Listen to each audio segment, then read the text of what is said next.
இதை எப்படி தயார் பண்ணுறது அப்படின்னு பார்ப்போமா. நல்லா விளைஞ்ச நேந்திரங்காயை வாங்கிக்கோங்க.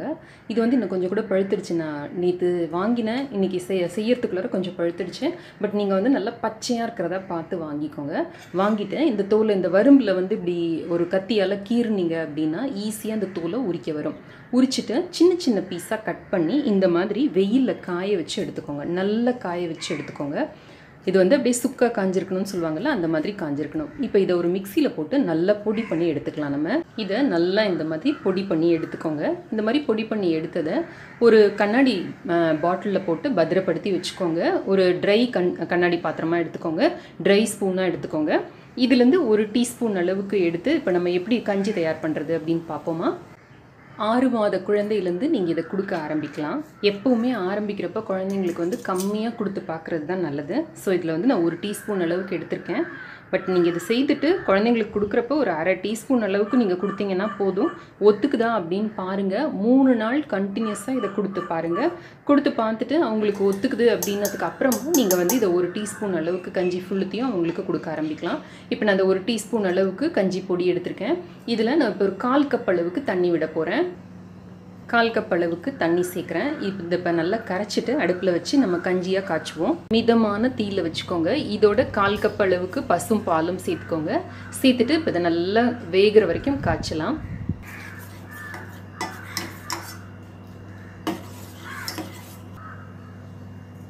இந்த மாதிரி கொஞ்சம் நல்லா திக்காகிற வரைக்கும் இதை காய்ச்சி எடுத்துக்கோங்க. இப்போ அடுப்பு ஆஃப் பண்ணிடலாம்.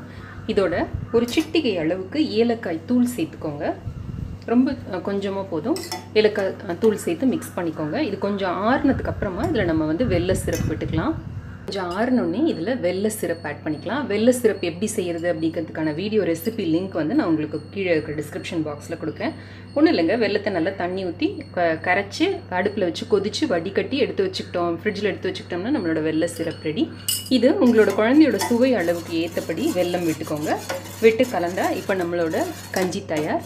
இது வந்து சில நேரம் நம்ம மிக்சியில் அரைக்கிறப்ப கொஞ்சம் பார்ட்டிகல்ஸ் இருக்கும், அதில் நல்லா மையாக அரைப்பட்டிருக்காது.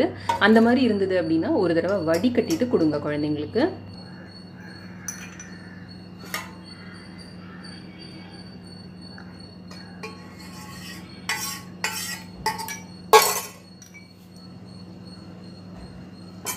இந்த வாழைக்காயில் இருக்கிற அந்த ஒரு கருப்பு கருப்பாக அந்த சீட்ஸ் இருக்கும் பார்த்தீங்களா, அது வந்து சில நேரம் மிக்சியில் வந்து நல்லா பொடியாது. ஸோ அது வந்து நம்ம வடிகட்டி எடுத்துடுறது தான் நல்லது.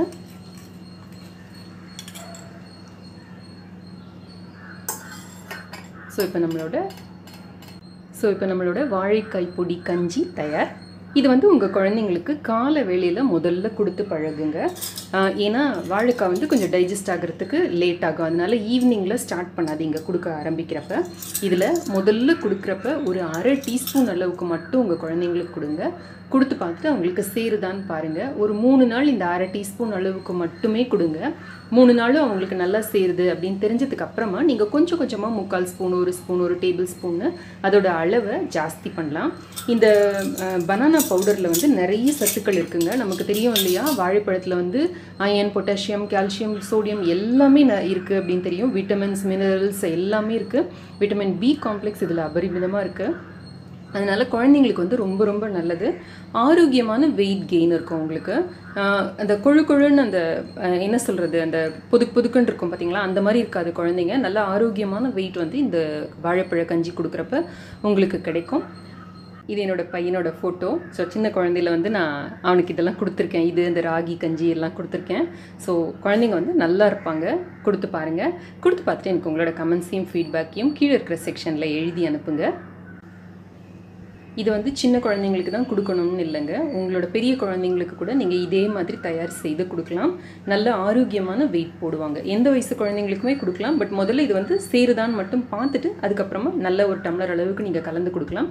பெரிய குழந்தைங்களா இருந்தால் நீங்கள் காலையில் வேணாலும் இதை கலந்து கொடுக்கலாம். சாயங்காலம் உங்கள் ஸ்கூல் விட்டு வந்ததுக்கப்புறம் வேணால் கூட நீங்கள் இதை கலந்து கொடுக்கலாம்.